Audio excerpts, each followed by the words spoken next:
8차 최고위원회를 시작합니다. 문재인 대표의 시작 발언이 있겠습니다. 지난 금요일 최고위원회의에서 민망한 모습을 보였습니다. 국민과 당원들께 큰 실망과 실탈감을 드렸습니다.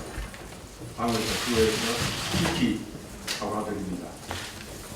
최고위원회에서 우리는 정부 여당을 비판합니다. 야당의 경제 기능이기도 하고 국민의 대변하는 역할이기도 합니다. 그러나 우리 자신이 국민에게 신뢰와 희망을 드리지 못한다면 우리가 무슨 자격으로 비판할 수 있겠습니까?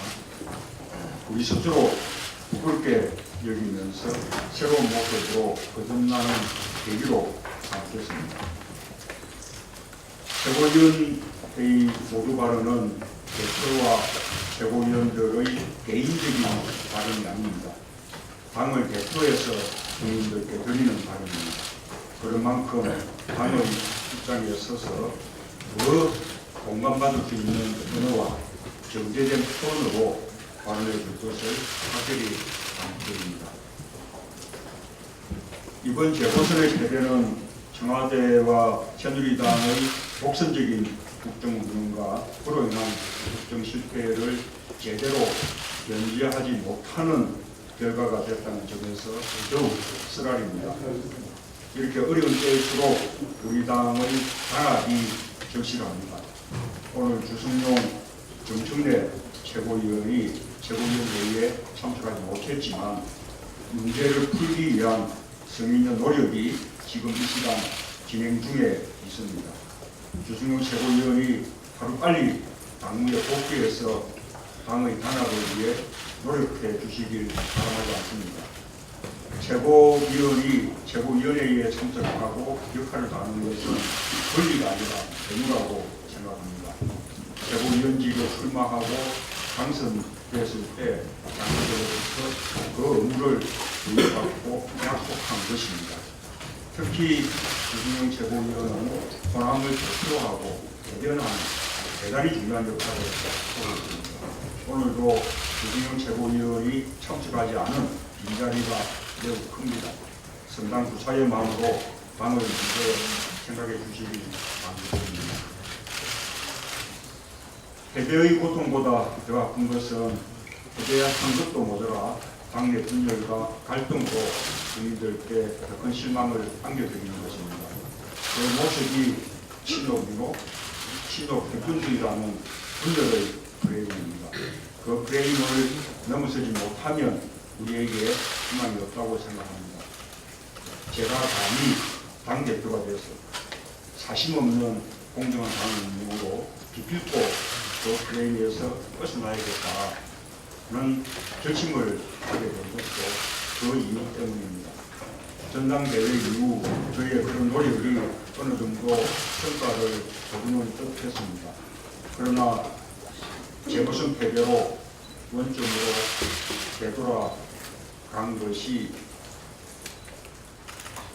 현실입니다. 하지만 실망하거나 좌절하지 않겠습니다. 더 노력하겠습니다. 문재인은 친도 수장이다 라는 말이 완전히 없어질 때까지 노력을 멈추지 않겠습니다. 이번 재보선에서 국민들은 저와 우리 당의 변화가 부족하다고 질책했습니다. 더 이상 기득권의 안주에서는 총선 승리, 정권 교체의 희망도 미래도 없다는 것이 국민의 뜻이었습니다. 국민의 뜻을 받들어 더 과감하게 변화하고 혁신해야 합니다. 국민의 지갑을 지키는 유능한 경제 정당으로 가야 한다는 목표를 결코 멈추지 않겠습니다. 공천 혁신, 네트워크 정당, 지역분권 정당 이 3대 혁신 과제도 더 속도를 높여서 반드시 이뤄낼 것입니다. 안주에서 벗어나 우리 당의 혁신에 모두 함께 해주시길 간곡히 부탁드립니다. 네, 다음은 이종걸 원내대표의 발언이 있겠습니다. 어제 새정치민주연합은 소득세법을 주도적으로 그리고 지방재정법, 상가임대차보호법을 10일 임시국회를 열어서 통과시키겠다고 새누리당과 합의했습니다.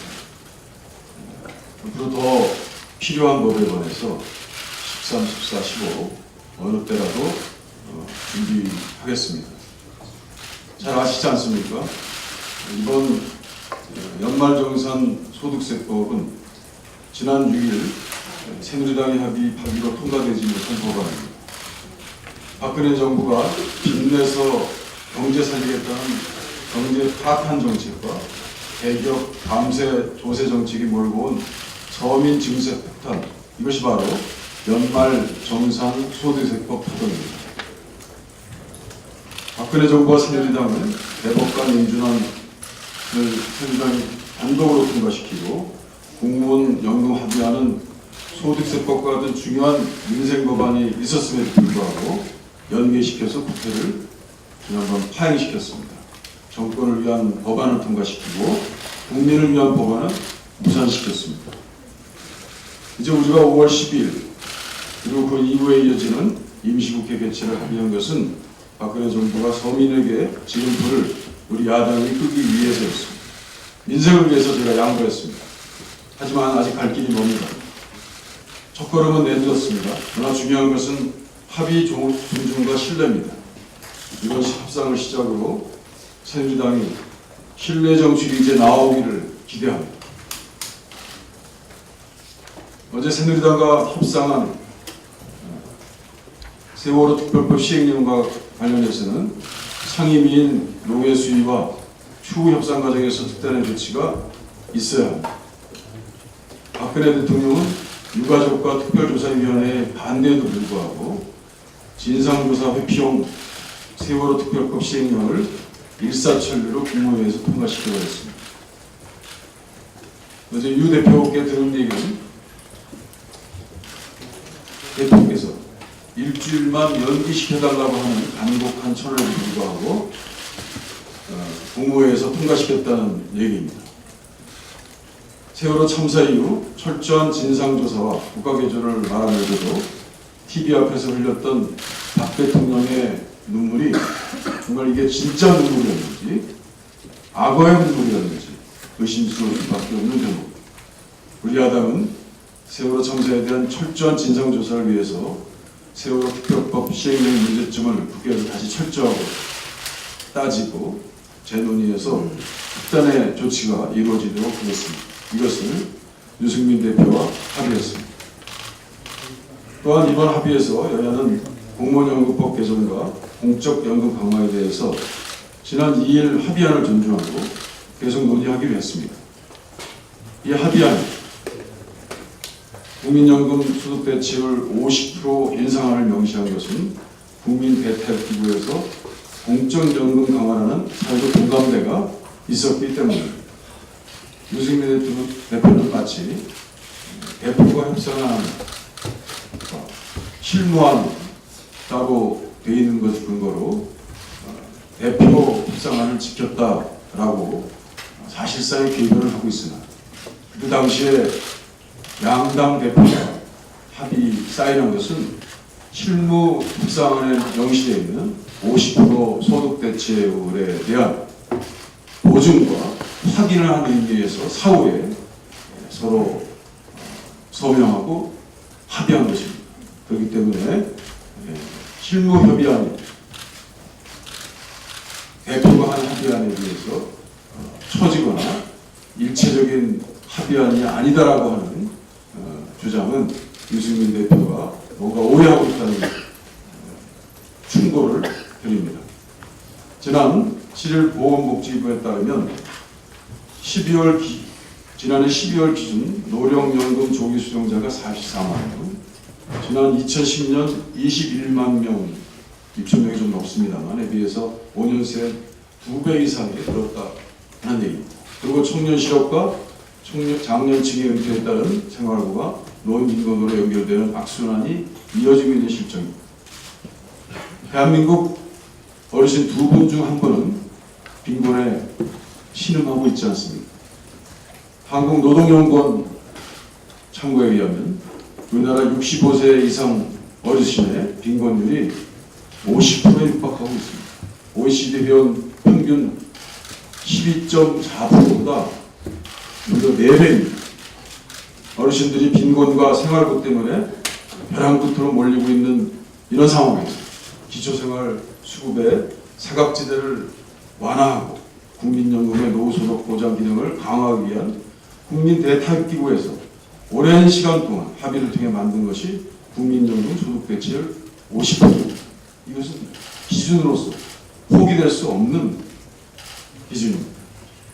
그런데 박근혜 대통령은 지난 대통령 후보 공약했던 노인연금에 대한 약속도 깨뜨리고 또 이번에 공적연금의 강화를 방해하기 위해 이제는 아예 노인 빈곤 문제, 미래소득 보장의 문제를 세대 간의 갈등을 통해서 정쟁에 도구화하고 있습니다. 어제 놀랐습니다. 청와대 홍보수석까지 나서서 1702조라는 극단적 수치를 제시했습니다. 그리고 세금 폭탄론을 주장했습니다. 연금 관련 주무부처 장관이 세대 간의 도적질이라고 하는 성명을 통해서 노인들을 도적으로까지 몰고 가고 있습니다. 노인들이 이제 도적이 되어버렸습니다. 박근혜 대통령이 여야가 합의한 공적연금 강화 원칙을 무력화하고 정면으로 부인하는 것으로 국민연금의 공공성 정신을 지켜야 할 대통령이 오히려 나서서 국민의 미래를 파괴하는 것이다. 심지어는 청와대 홍보수석과 보건복지장관을 동원해서 통계를 조작하고 허위된 수치로 극단적인 수치로 이것을 제시해서 세대 간의 갈등을 조장합니다. 이것은 대한민국의 미래를 공격하는 행위입니다. 어찌 보면 미래를 처형하는 것이다 라고 보고 있습니다. 박근혜 대통령은 국민의 미래를 상대로 하는 정쟁 행위를 이제 멈춰주십시오.